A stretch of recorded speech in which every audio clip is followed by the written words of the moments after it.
Salve, salve, doutores e doutoras de todo o Brasil! Estamos começando mais uma live aqui pelo YouTube do Que Concursos. Meu nome é Francisco Sanini, delegado de polícia do estado de São Paulo, mestre em Direito Difusos e Coletivos, especialista em Direito Público, também professor da Academia de Polícia do Estado de São Paulo e professor da área criminal aqui do Que Concursos. Sempre um enorme prazer estar com vocês aqui para que possamos discutir tecnicamente temas relevantíssimos para a sua aprovação, desde a primeira fase ali, nas provas preambulares de múltipla escolha, passando pela fase eventual, né, eventuais fases dissertativas, até uma possível prova oral, né? Mesmo nos concursos para a Polícia Civil, a gente sabe que em São Paulo, por exemplo, é muito comum que a gente tenha também a prova oral, vem sendo a tônica nos últimos concursos. Inclusive, a gente está agora com o concurso em andamento, e salvo engano, a gente está agora com a prova para investigador de polícia, prova oral para investigador de polícia. Então é evidente, né, que a sua preparação tem que abranger todas essas etapas, caso você queira ser, por exemplo, meu colega policial civil aqui no estado de São Paulo, né? A turma tem muito medo da prova oral, a turma tem muito receio da prova oral, mas não é lá esse bicho de sete cabeças, eu garanto para vocês, mas a gente tem que saber efetivamente treinar, né, alguns recursos, né? E primeira dica, eu podia até já deixa a sugestão aqui para nossa equipe. Quem sabe a gente pode voltar aqui para gravar uma live só focando na preparação para a prova oral, né? E eu sempre brinco que a primeira dica, nossa primeira dica comece a gravar stories no seu Instagram, né? Comece a conversar com os seus seguidores, né, sobre temas que eventualmente possam ser cobrados na sua prova. Os stories, na verdade, as filmagens de um modo geral, elas te auxiliam muito a pegar uma afinidade maior com a oratória, né? Para que você possa se posicionar melhor sobre pontos de vista técnico.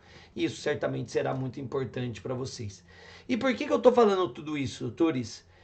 Porque hoje o tema que nos reúne nessa live é um tema muito sensível, não só para uma eventual prova oral, mas também para uma prova dissertativa, uma prova de redação, né? Muitos concursos a gente tem essa fase escrita. E quando a gente fala de polícia civil, quando a gente fala de polícia judiciária, doutores, o tema que eu separei para o nosso estudo hoje aqui é um tema muito sensível, é um tema até de certo modo polêmico em doutrina. Muitos criticam este instituto, que para mim é um instituto de enorme relevância dentro da investigação policial, dentro da investigação penal de um modo geral, tá? Que é o indiciamento, tá? Então, hoje o foco do nosso estudo aqui é o ato do indiciamento. Tema muito pouco estudado pela nossa doutrina. Os manuais de processo penal, de um modo geral, não se aprofundam no estudo do indiciamento. As aulas nos cursos convencionais aí também não se aprofundam neste debate, mas não é isso que a gente vai fazer hoje, evidentemente. Não por acaso eu separei uma live inteira só para que possamos falar do indiciamento policial, né? Se você analisar o Código de Processo Penal, você vai perceber que não existe um dispositivo mesmo com todas as inovações promovidas ao longo dos tempos, né? Desde a reforma de 2011, que focou ali na parte de prisões e medidas cautelares, até chegar no pacote anticrime, que também promoveu sensíveis mudanças no Código de Processo Penal, notadamente na fase de investigação, criando, por exemplo, a figura do juiz de garantias, que muito em breve deve ser avaliada e deve ter sua constitucionalidade avaliada pelo Supremo Tribunal Federal, um tema que está aí na iminência de entrar na pauta do Supremo. Então, muitas mudanças na fase de investigação e, infelizmente, o legislador ele não inseriu, até hoje, no Código de Processo Penal, um dispositivo, um artigo, que regulamentasse de forma mais detalhada o indiciamento, né? Que trouxesse até eventualmente um conceito do indiciamento, né?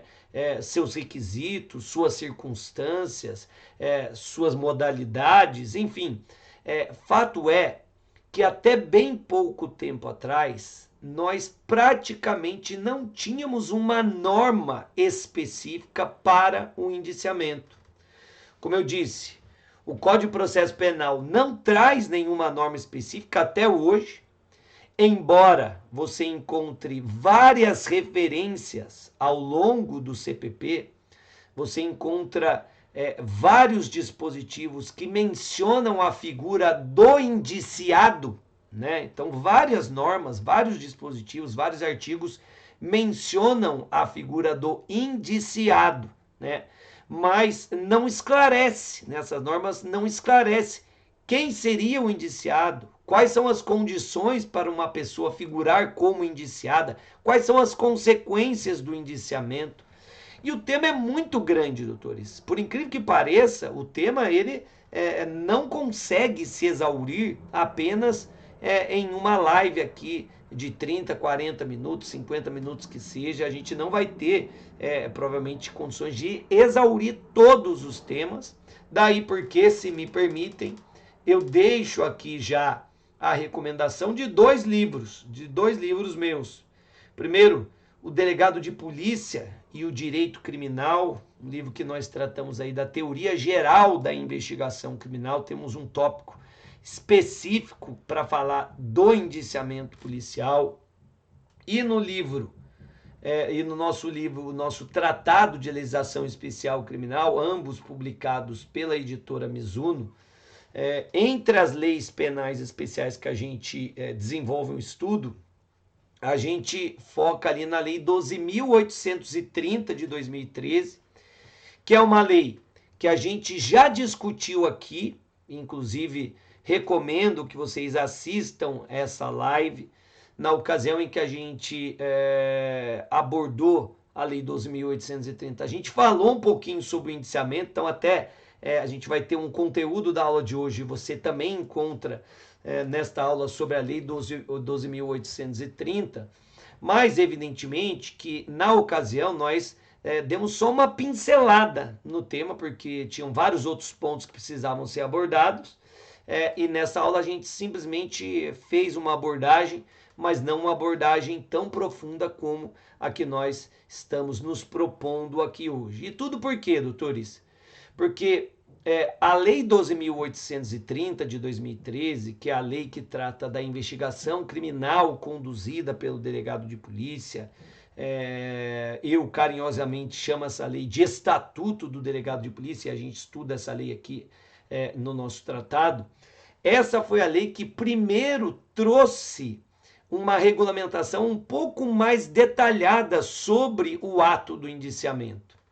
Como eu estava dizendo, embora o nosso Código de Processo Penal mencione por vários momentos a figura do indiciado, em nenhum momento, em nenhum dispositivo, nós temos ali um conceito, uma norma que trate especificamente do ato do indiciamento. Então, nós vivíamos até 2013 meio que num limbo, né?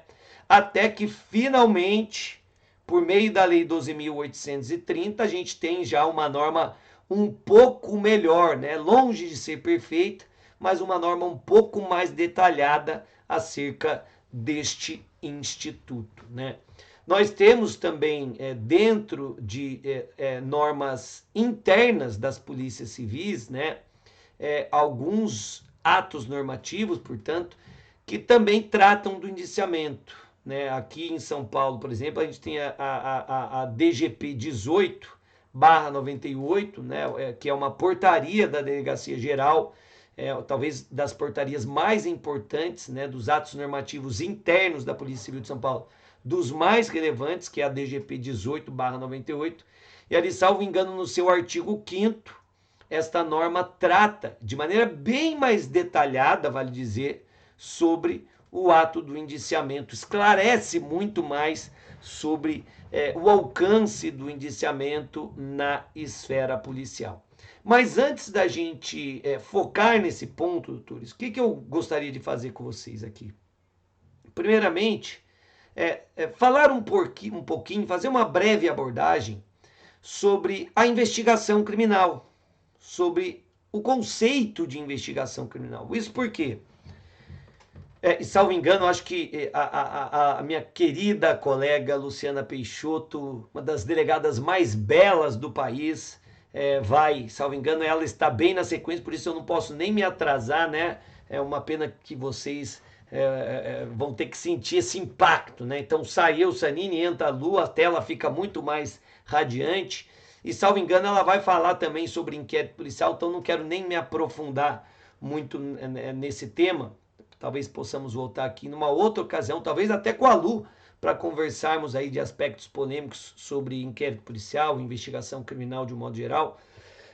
Mas é difícil a gente trazer um conceito mais detalhado sobre o Instituto Indiciamento sem falarmos um pouquinho da investigação criminal de um modo geral ou da própria persecução penal. Por quê, doutores? Fato é que a persecução penal ela se desenvolve em algumas etapas, ou, como alguns preferem, em algumas fases. E é evidente que ao longo dessa persecução penal, o juízo de culpabilidade que é formado sobre eventuais suspeitos, né, sobre o sujeito passivo da persecução penal, aquele que é o foco da persecução penal. Então, o juízo de culpabilidade, o grau de convicção de que ele possa ter concorrido para um crime, esse juízo ele pode ser progressivo ou regressivo. Dizendo de outro modo, ao longo da persecução penal, esse juízo de culpabilidade, esse grau de convicção sobre o envolvimento de uma pessoa na prática de uma infração penal, pode progredir ou regredir de acordo com a persecução penal. Então, o natural, percebam, é que a persecução penal ela seja deflagrada com a investigação criminal. Então, nós temos primeiro uma norma penal abstrata que seleciona algumas condutas que serão punidas pelo direito penal, portanto, de forma mais severa. Naturalmente, essas condutas, elas são as mais graves do nosso convívio social, elas violam os bens jurídicos mais relevantes da nossa sociedade, daí porque são sancionadas penalmente. O legislador, se pautando numa política criminal, faz essa seleção, tipifica condutas, e aí, ao tipificar condutas, percebam, o direito de punir do Estado passa a pairar sobre nossas cabeças. Então está aqui, o direito de punir do Estado está aqui na minha cabeça. É um direito abstrato, porque ele é possível, não necessário. Ele só vai se concretizar a partir do momento em que você pratica um crime. Então, a partir do momento em que se verifica a prática de um crime, nasce concretamente para o Estado o seu direito de punir. Mas para que o Estado possa punir, ele precisa seguir algumas formalidades. Não se pune de qualquer forma, né? Não se pune de qualquer jeito, nós temos garantias. O processo penal, a persecução penal de um modo geral, é repleta de garantias que servem justamente para limitar esse poder punitivo do Estado, para que a gente não volte ali à época da Inquisição, onde os poderes punitivos eram concentrados nas mãos de uma só pessoa, a prisão cautelar era a regra, o juiz inquisidor poderia inclusive se valer de tortura para obter prova, a confissão era a rainha da prova, ou seja, o modelo inquisitivo ele era muito incisivo e até de certa forma efetivo, justamente porque ele não tinha muitos limites, não havia muito apreço aos direitos e garantias fundamentais. Esse cenário é totalmente distinto. Atualmente vivemos em um Estado democrático de direito, onde o ordenamento jurídico limita o próprio Estado, notadamente diante do indivíduo. Mas, doutores, como eu estava falando, a partir do momento em que se verifica a prática de um crime e nasce o direito de punir do Estado, deve ser deflagrada a persecução penal. Primeiro, com uma apuração preliminar, uma investigação preliminar. Essa investigação tem por objetivo justamente analisar aquela notícia crime. A notícia crime, ela representa a possível violação do ordenamento jurídico penal. É a informação que chega aos órgãos de persecução penal no sentido de que, olha, o ordenamento jurídico pode ter sido violado.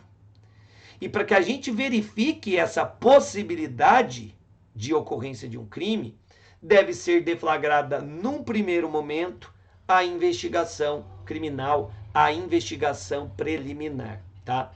Esta investigação preliminar, via de regra, é de atribuição das polícias judiciárias, Polícia Civil e Polícia Federal. Excepcionalmente, o Ministério Público pode conduzir por poderes próprios, de forma direta, uma investigação criminal, e essa investigação é formalizada no PIC, Procedimento de Investigação Criminal, que é regulamentado por uma norma do próprio Conselho Nacional do Ministério Público, mas via de regra, fato é que as investigações elas são de atribuição das polícias judiciárias e formalizada em larga medida, na maioria dos casos, em inquérito policial. Então percebam que o inquérito policial é um instrumento para que seja formalizada a investigação. Eu digo sempre que a investigação seria uma espécie do gênero. E o inquérito policial, o PIC, o próprio TC, embora essa questão seja um pouco mais polêmica atualmente, o inquérito policial militar nas infrações penais militares são procedimentos que formalizam a apuração criminal, a investigação criminal. Então, a partir do momento em que se instaura uma investigação criminal, percebam, é possível que nós tenhamos ali um juízo de possibilidade sobre a autoria e sobre a própria existência do crime. Um dos objetivos da investigação é justamente verificar se aquela notícia crime tem procedência, ou seja, se houve de fato o crime, se o crime ocorreu, e uma vez verificada a ocorrência do crime, a investigação deve buscar quem foi o seu responsável, quem concorreu para a prática do crime, quem contribuiu para a prática do crime, quais as circunstâncias do crime, quais as motivações, quais as especificidades daquela infração penal, porque tudo isso pode repercutir na pena que será imposta ao criminoso. Então, esse é o objetivo inicial de uma investigação criminal.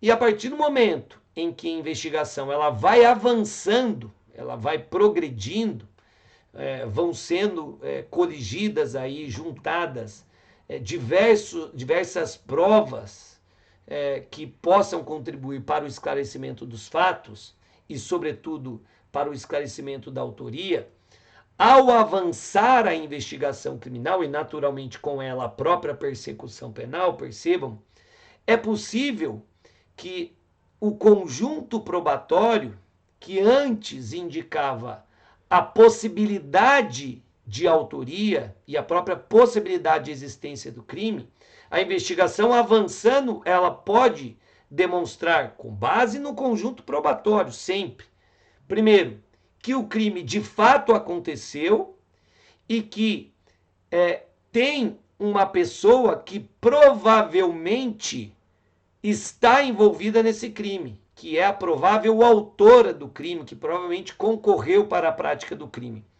Daí porque é muito comum a gente ouvir aquela frase, a investigação, ela nasce da possibilidade de autoria, então, aquela pessoa que é objeto da investigação, no início, na sua fase embrionária, a pessoa é apenas uma investigada, ou seja, existe a possibilidade dela ter sido responsável pelo crime, mas ao avançar a investigação, ao evoluir com a evolução do conjunto probatório, esse juízo de culpabilidade, esse juízo de responsabilidade, ou seja, o grau de convicção sobre o envolvimento de uma pessoa no crime, ele pode evoluir, tá? E com essa evolução, o juízo que antes era de possibilidade, ele se transforma em um juízo de probabilidade, tá? Então aí eu repito aquela frase muito comum na doutrina processual, ao tratar do inquérito. Disse que o inquérito nasce da possibilidade, mas ele deve buscar a probabilidade. E é essa mudança de estágio na cognição dos fatos que são apurados, no grau de convencimento sobre os fatos e notadamente sobre a autoria, que acaba repercutindo diretamente no indiciamento. Porque no início da investigação a pessoa pode ser uma simples suspeita, e aí ela tem esse verniz de investigada, mas com o avanço, com a qualificação do conjunto probatório, esta pessoa ela tem o seu status alterado ao longo da investigação quando o seu titular, ou seja, o delegado de polícia, formar, à luz do conjunto probatório, insisto sempre, a convicção de que aquele juízo de possibilidade se transformou em um juízo de probabilidade. Notem que os elementos probatórios agora são mais robustos, são mais convincentes, razão pela qual, neste momento, deve ser formalizado o indiciamento. Sanina, então você está falando que a decisão de indiciamento, a formalização do indiciamento, ela marca essa mudança de status em relação à pessoa investigada? Ela deixa de ser uma simples suspeita e passa a ser uma provável autora do crime? É exatamente isso, doutores.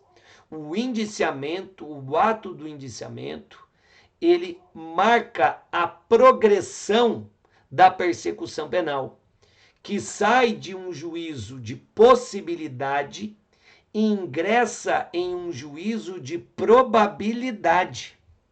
O que significa que, aos olhos do responsável pela investigação criminal, a pessoa indiciada está vinculada ao crime objeto da investigação.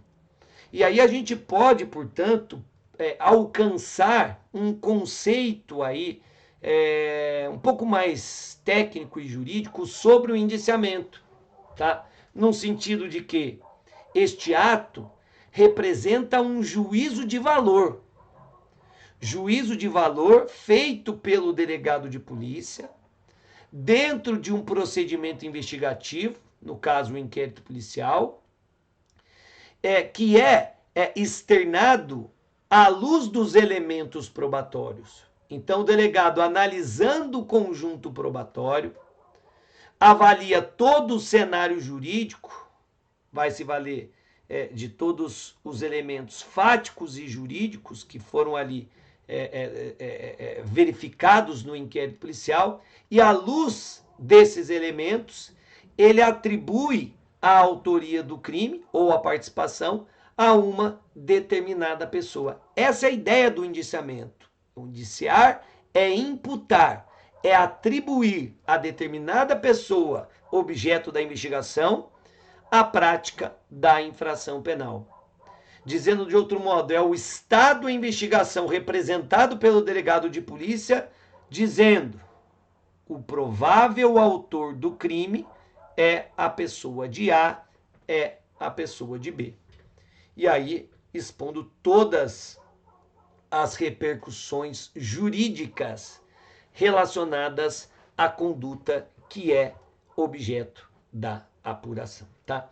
Então, Sanine, você pode dizer que o indiciamento é um juízo de valor do delegado de polícia? Sim, onde ele imputa a autoria do crime de forma fundamentada, de forma motivada a uma determinada pessoa. E notem que, nesse contexto, doutores, o indiciamento ele acaba tendo uma grande relevância dentro do princípio do contraditório e ampla defesa. Porque, ao externar as razões pelas quais o delegado está atribuindo a autoria do crime a uma determinada pessoa, percebam que a pessoa indiciada toma consciência, ela é cientificada dos fatos que lhe estão sendo imputados, e mais do que isso, das razões pelas quais o Estado de investigação está chegando a esta conclusão, ou seja, está concluindo que ela concorreu para a prática de um crime, e assim, com base nessa decisão, a pessoa indiciada pode se defender da maneira que melhor lhe convier, tá? Então, doutores, à luz de todas essas considerações, vejam o que dispõe o artigo 2º, parágrafo 6º da Lei 12.830, que, como eu disse, é a norma que melhor trata, que melhor regulamenta o indiciamento dentro do nosso ordenamento jurídico. Tá aí, ó. O indiciamento privativo do delegado de polícia dar-se-á por ato fundamentado, mediante análise técnico-jurídica do fato, que deverá indicar a autoria, ou seja, quem concorreu para o crime, a materialidade, ou seja, os fundamentos, as provas que demonstram que houve de fato o crime, e as suas circunstâncias, ou seja, todo o contexto daquela ação criminosa, porque essas circunstâncias podem repercutir juridicamente, né? Causas de aumento, causas de diminuição, a motivação pode fazer com que o crime seja qualificado, a forma de execução do crime pode fazer com que seja qualificado, às vezes a motivação tem efeito contrário, pode figurar com uma causa de diminuição de pena. Então, todas essas circunstâncias devem ser esclarecidas durante a investigação e devem ser apontadas pelo delegado de polícia na sua decisão de indiciamento, tá bom? O que a gente pode extrair aqui desta norma, doutores? Alguns aspectos que eu quero destacar. Primeiro, o indiciamento privativo do delegado de polícia. O que isso significa, doutores? Trata-se de um ato do delegado de polícia na condição de presidente da investigação criminal. Se a norma fala de convicção, se fala no dever de motivação, doutores, é evidente que este dever, que essa convicção, está relacionada à figura do delegado de polícia. Cabe, portanto, a ele externar as suas conclusões sobre este fato. Então, cabe única e exclusivamente ao delegado indiciar determinada pessoa ou não. É a convicção do delegado que vai resultar no indiciamento. Daí porque, doutores, de acordo com o Supremo Tribunal Federal, e esse é um tema que é muito cobrado em prova, requisições de indiciamento formuladas pelo Ministério Público ou pelo Poder Judiciário são ilegais, tá? Então, é ilegal, e aqui, entre tantos julgados, eu cito aqui o HC 115.015, da relatoria do saudoso ministro Teori Zavascki, em que o STF, mais uma vez, deixa claro que a requisição do Ministério Público, por exemplo, para que alguém seja indiciado, é uma requisição ilegal. Essa requisição caracteriza constrangimento ilegal, tá? Então, não tem sentido. Se a polícia, se o delegado entendeu que não há indícios suficientes sobre autoria e materialidade e, portanto, deixou de indiciar uma pessoa, é evidente que não cabe ao Ministério Público enfiar goela abaixo do delegado a sua convicção, tá? E eu gosto muito do seguinte contexto. Por vezes, o indiciado de hoje não é o acusado de amanhã. Cada autoridade que atua na persecução penal tem uma missão, tem uma função específica. Essa é a beleza do sistema acusatório que separa funções: Estado investigação, Estado acusação, Estado julgamento, Estado defensor, né, que deve cuidar da defesa do imputado. Então, é possível que o delegado de polícia entenda de uma forme a sua opinião delicti e indicie o investigado.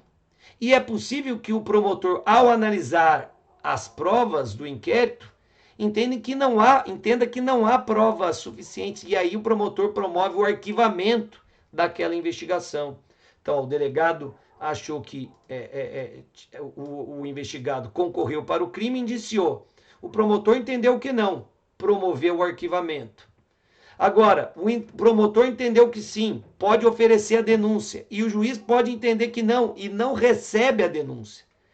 Cada autoridade agindo de acordo com a sua convicção e sempre de forma motivada, tá? E, pegando esse gancho, outro aspecto relevante aqui da nossa norma, do artigo 2º, parágrafo 6º, que é o seguinte: o indiciamento deve ser motivado. É evidente, um ato, um instituto que gera diversas consequências, e aí de maneira muito objetiva, o indiciamento, por exemplo, faz com que a pessoa indiciada tenha contra si criado digamos assim, um RG criminal, tá? Então, cada polícia tem um instituto de identificação. Então, uma das consequências do indiciamento é exatamente a identificação criminal da pessoa indiciada. Então, uma vez indiciada, esse indiciamento vai constar ali no histórico daquela pessoa. Se a polícia amanhã depois olhar o sistema policial, vai ver que aquela pessoa foi indiciada em determinada investigação criminal pela prática de determinado crime. Então isso por si só já é muito relevante. Mas não é só isso. Uma pessoa indiciada, por exemplo, não vai conseguir adquirir regularmente uma arma de fogo, né? O indiciamento pode comprometer aí a vontade da pessoa de adquirir uma arma de fogo. Então, outro aspecto relevante.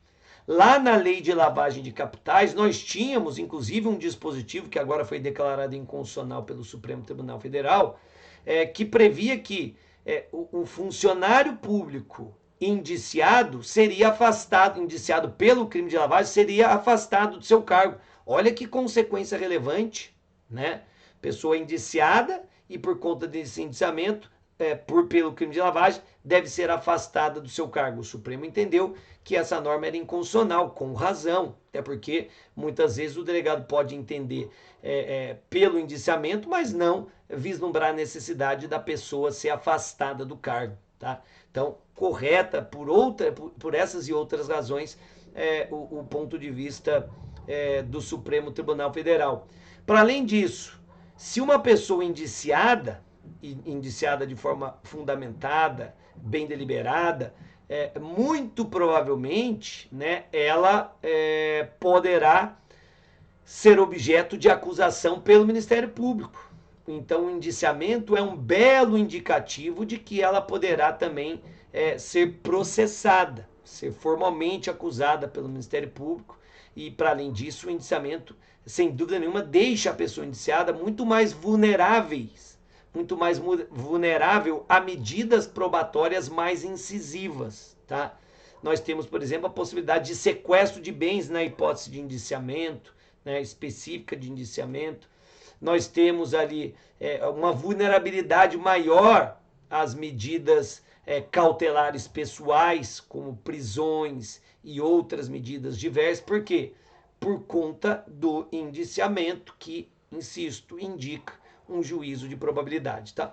Então, considerando todas essas consequências deste ato, é evidente que o indiciamento deve ser devidamente fundamentado.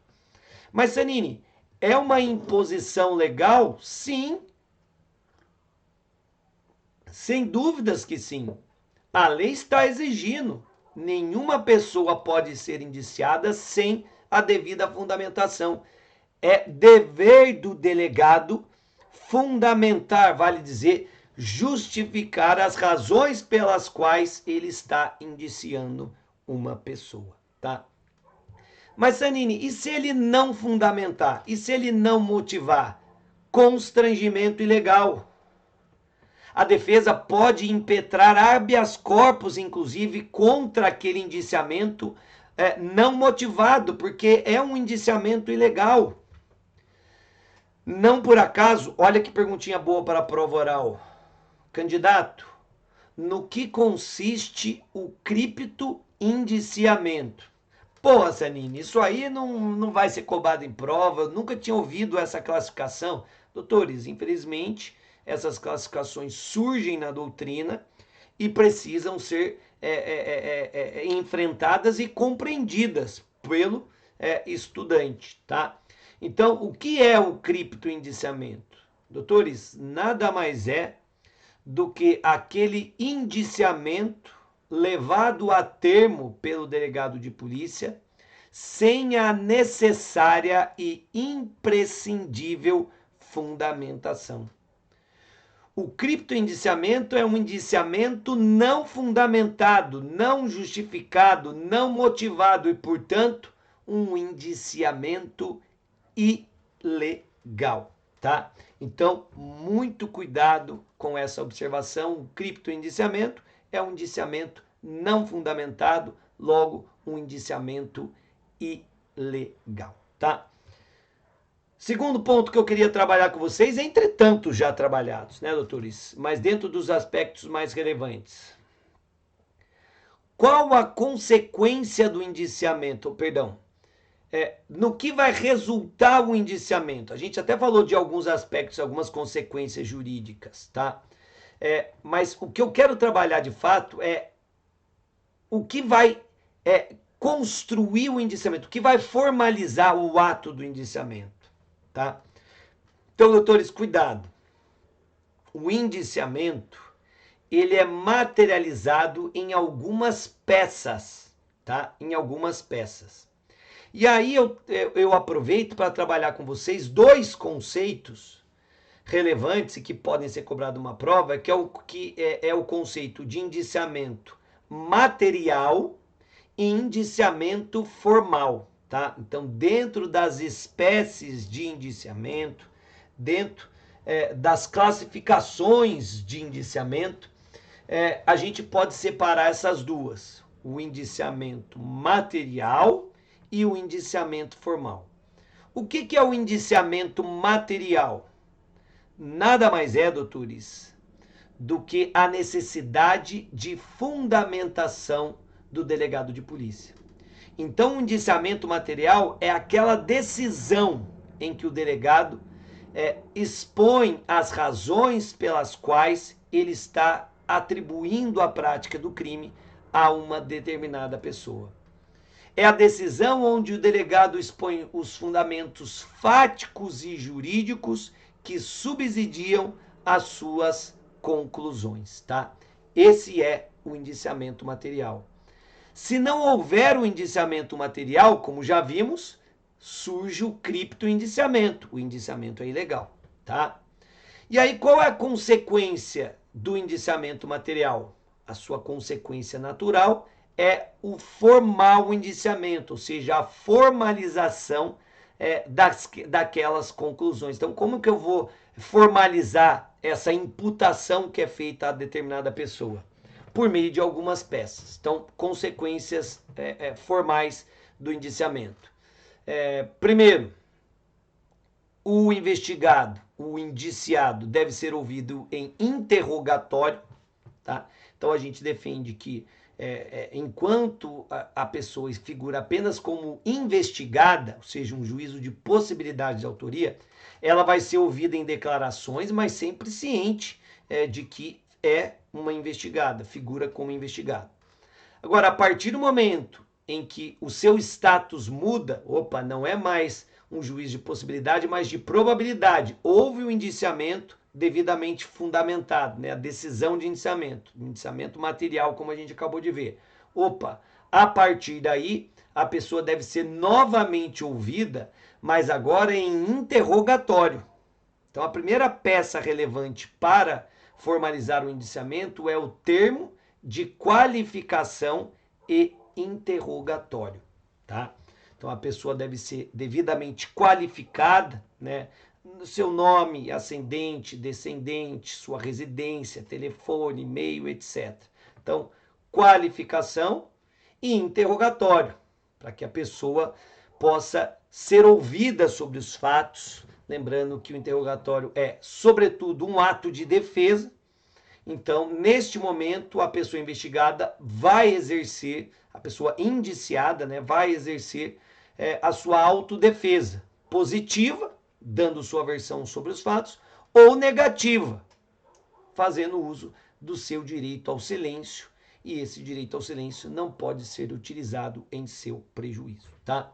Então, doutores, só para afirmar que, com respeito à qualificação no interrogatório, o indiciado ele não pode fazer uso do direito ao silêncio, tá? Ele precisa dar a sua qualificação sob pena de responder, inclusive, por uma contravenção penal, tá? Então ele não pode se valer do silêncio no momento de se qualificar, fornecer à autoridade policial as suas qualificações, né?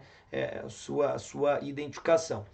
Agora, com relação ao mérito da investigação, aí sim ele pode se valer do silêncio, tá? Então, primeira peça que integra o indiciamento é o termo de qualificação e interrogatório. Segundo, vida pregressa, tá? A vida pregressa, o histórico do indiciado, né? Se ele praticou outros crimes, se ele já foi condenado, se ele se arrependeu ou não de ter concorrido para o crime, caso ele tenha confessado e por aí vai.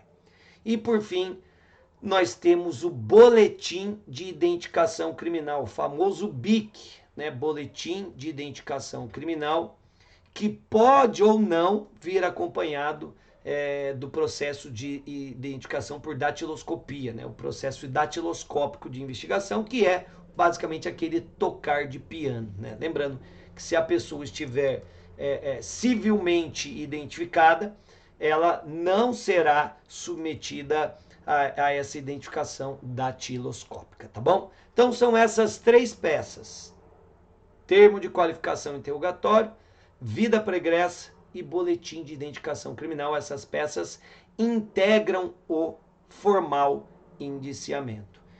Eu, particularmente, doutores, acrescento mais uma peça, pelo menos na prática, e aí eu falo só por curiosidade, porque isso não vai ser cobrado na sua prova.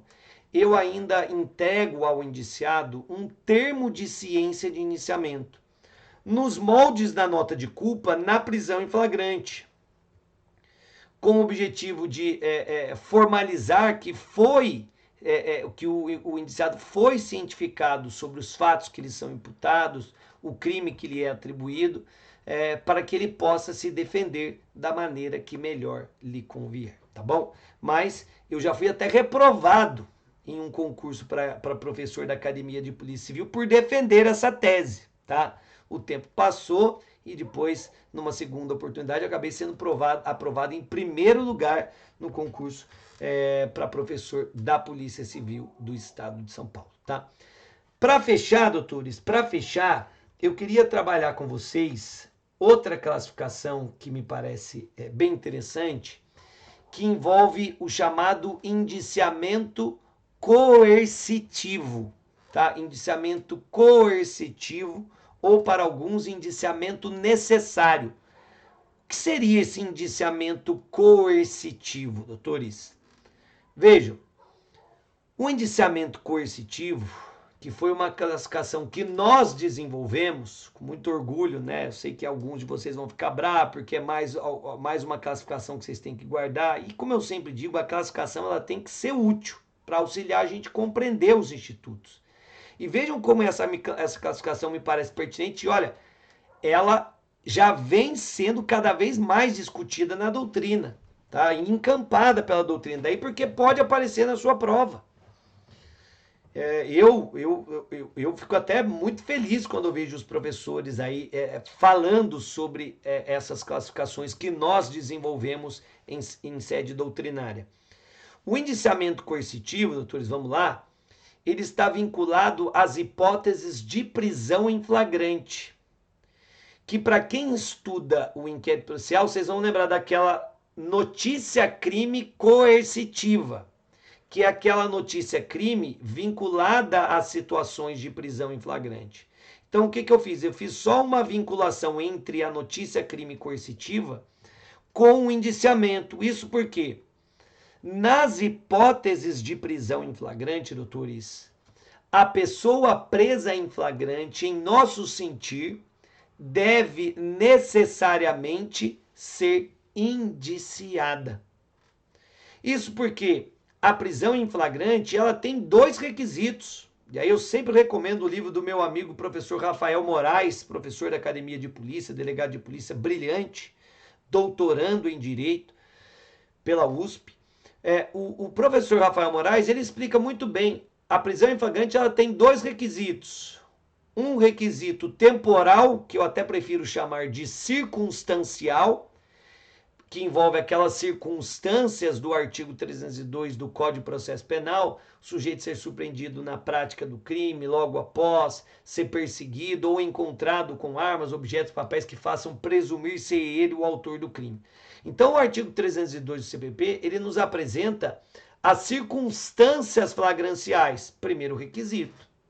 Ou o sujeito é surpreendido em uma dessas circunstâncias e é possível a prisão, ou ele não é surpreendido nessas condições e aí não cabe a prisão em flagrante. Então, o primeiro requisito é esse. O segundo é um requisito probatório, no sentido de que não basta as circunstâncias flagranciais. É preciso que o conjunto probatório, ainda que incipiente, ainda que superficial, mais preliminar, mais menos profundo, digamos assim, mais superficial, que esse conjunto probatório mínimo indiquem ali a existência de indícios suficientes de autoria e materialidade. Porque não havendo indícios suficientes de autoria e materialidade, o delegado de polícia não vai decretar prisão em flagrante. Esse requisito probatório é muito importante, porque não havendo elementos mínimos de que o agente concorreu para o crime, ele não pode ter a sua prisão decretada, tá? Então perceba, doutores, é requisito probatório para prisão em flagrante a existência de indícios de autoria e materialidade do crime. Nós já vimos que é requisito para o indiciamento a existência de indícios de autoria e materialidade delituosa. Então, esse requisito probatório, ele serve tanto para a prisão em flagrante, quanto para a decisão de indiciamento. Então, a partir do momento em que o delegado de polícia forma a sua convicção em uma hipótese de prisão em flagrante, de que estão presentes os indícios de autoria e materialidade e, portanto, decreta a prisão em flagrante, naturalmente, ele está concluindo que aquela pessoa é a provável autora do crime, portanto, deve ser indiciada. De duas uma, doutores, ou o delegado não decreta a prisão em flagrante por falta do requisito probatório, ou ele decreta a prisão em flagrante e necessariamente, coercitivamente, está concluindo que aquela pessoa é a provável autora do crime, portanto, deve-se impor o indiciamento, tá?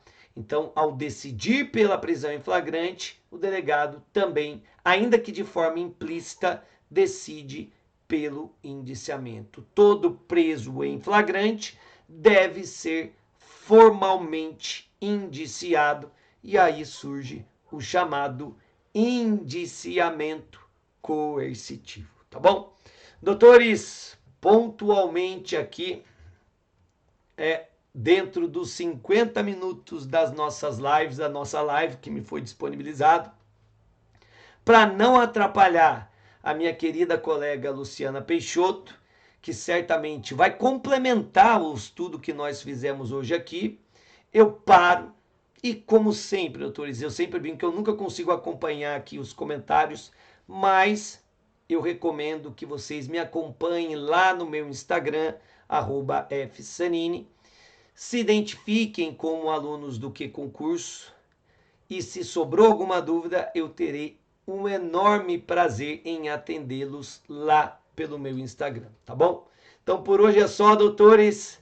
Um grande abraço, espero que vocês tenham gostado, né? Se gostaram, deixem aqui o seu like, né? Dê aquele positivo, deixe seus comentários, indique essa live aqui para os seus amigos, porque isso é sempre muito legal para nós professores, esse feedback é sempre muito importante.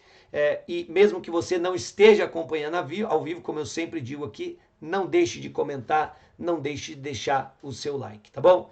Por hoje é só, doutores. Um grande abraço, fiquem com Deus. Tchau, tchau.